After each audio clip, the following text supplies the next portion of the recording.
नमस्ते मित्रों, मैं डॉक्टर सुनील आर्य और आज फिर एक बार पंचगव्य आयुर्वेद चिकित्सा के बारे में कुछ चर्चा आपके सामने रखना चाहेंगे। मेरे सामने बैठे हैं श्री सदानंद भारती जी। तो इनके पिताजी काफ़ी दिन से परेशान थे और पिछले वर्ष जून में ये लोग हमारे पास पहुँचे हैं।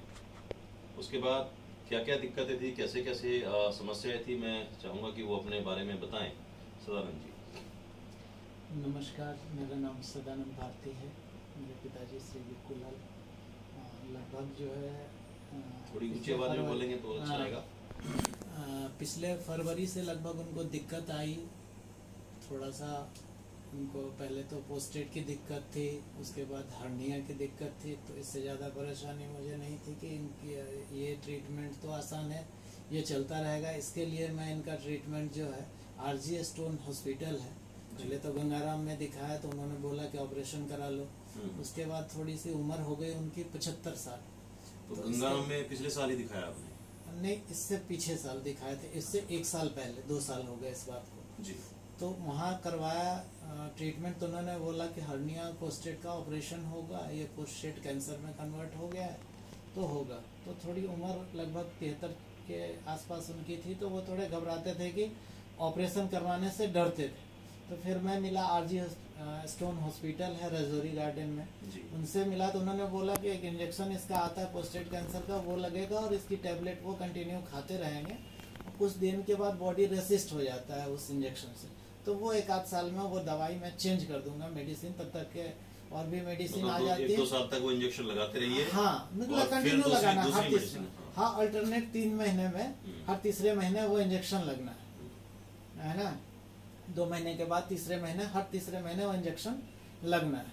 और ये चीज चलेगी, आप ऑपरेशन नहीं कराना पड़ेगा। तो बस एक सहूलियत लगी कि चलो ऑपरेशन इनको नहीं कराना पड़ेगा और थोड़ा डर निकल जाएगा। अगर मन होगा तो कराएंगे, उसके बाद देखेंगे ये।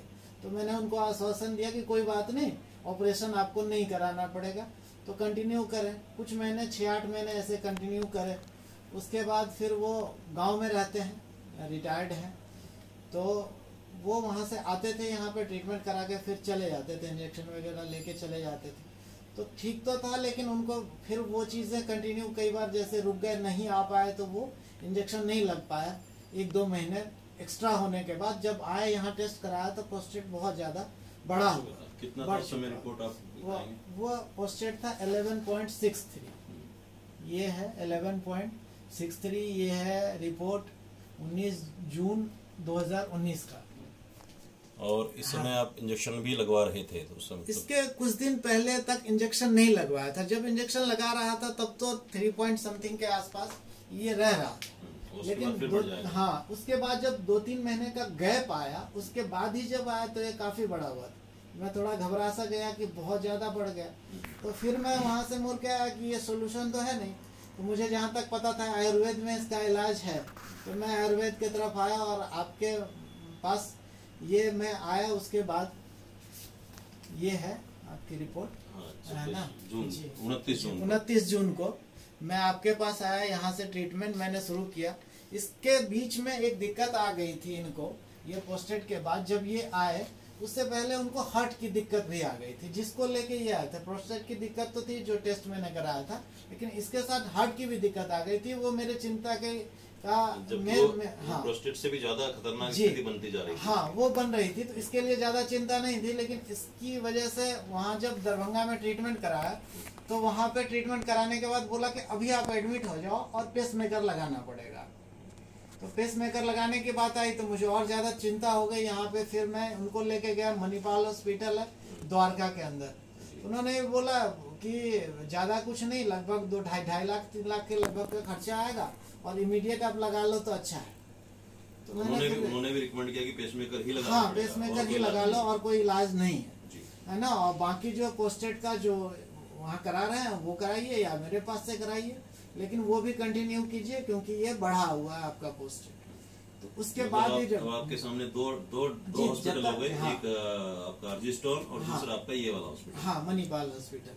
उसके बाद फिर जब 2 चीजें हो गई, ज्यादा घबराहट मुझे भी दिक्कत होने लगी, तो उसके बाद मैं आपके पास आया। यहाँ जो है 29 जून 2019 को मैं आया, यहाँ ट्रीटमेंट स्टार्ट किया कंटिन्यू स्टार्ट करने के बाद धीरे धीरे उनको बाकी चीजों में आराम आ गया। तब तक के काफी वीक भी हो गए और उसके बाद उसके बाद जो है उनको फर्क लगने लगा। उसके बाद जो है जुलाई में फिर मैंने टेस्ट कराया, मुझे भी लगा कि भाई दिक्कत आ रही है, ठीक होगा कि नहीं, हार्ट की प्रॉब्लम है। उनको भी लगता था कि नहीं आयुर्वेद में ठीक होगा कि नहीं। तो इसी दरमियान में एक टेस्ट होता है, तो वो टेस्ट कराते हैं सीटी एंजियोग्राफी करके। सीटी एंजियोग्राफी कराया तो उसमें उनका है एक ब्लॉकेज 90%, एक ब्लॉकेज 50%। तो फिर ये रिपोर्ट लेके मैं सर के पास आया कि ये रिपोर्ट मैंने तो करा लिया है और ये कंडीशन है, तो एक साइड 50% एक साइड 90% भी है, तो बहुत बड़ी समस्या ऐसी नहीं है। समस्या तो है 90% तक ब्लॉकेज, इतनी नहीं है कि बिल्कुल जान पे बनाए। तो एक तसल्ली तब से आ गई कि नहीं, अंदर भी कुछ भी आराम भी हो सकता है, हो रहा हो दवाई से, और इतनी दिक्कत भी नहीं जितनी हार्ट को लेके हम लोग थे परेशान थे। उसी दरमियान में फिर हमने फिर आगे जाके जो है तब तक के जो है 1-2 महीने बीतने के बाद में सितंबर में फिर जाके पोस्टेट का टेस्ट कराया, तो जो 11.63 ये आ रहा था, ये जाके आ गया 7.15। ये और इस समय आपने कोई भी इंजेक्शन या कोई भी दवाई? कुछ भी नहीं इंजेक्शन, केवल पंचगव्य की दवाई आपने केवल पंचगव्य की दवाई।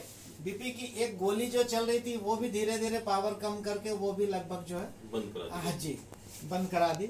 और उसके बाद इन चीजों पे आ गया पोस्टेट, तब भी धीरे धीरे करके इतना कम आने लगा था। ये कंटिन्यू में कराते कराते धीरे धीरे बाकी दवाइयों से आयुर्वेद पे ही, खान पान रहन सहन और आयुर्वेदिक उपचार पे पद्धति पे आ गया, और अभी तक जो है लगातार जो है पिताजी ठीक है, स्वस्थ हैं। थोड़ा बहुत ऊंच नीच होती रहती है, जैसे अभी 2 महीने पहले हमने लगभग सारी दवाइयां उनकी बंद कर दी थी, तो अभी आज जैसे बता रहे हल्की फुल्की बेचैनी उनको महसूस हुई है। जी, लॉकडाउन के वजह से ये बेचैनी महसूस हुई है। बीच में तनाव भी काफी उन्होंने लिया, तो उसके कारण भी थोड़ा बहुत हो सकता है, लेकिन ओवरऑल मुझे लगता है कि वो बिल्कुल स्वस्थ हैं, और मैं परमेश्वर से ही प्रार्थना करूंगा कि वो हमेशा स्वस्थ ही रहें।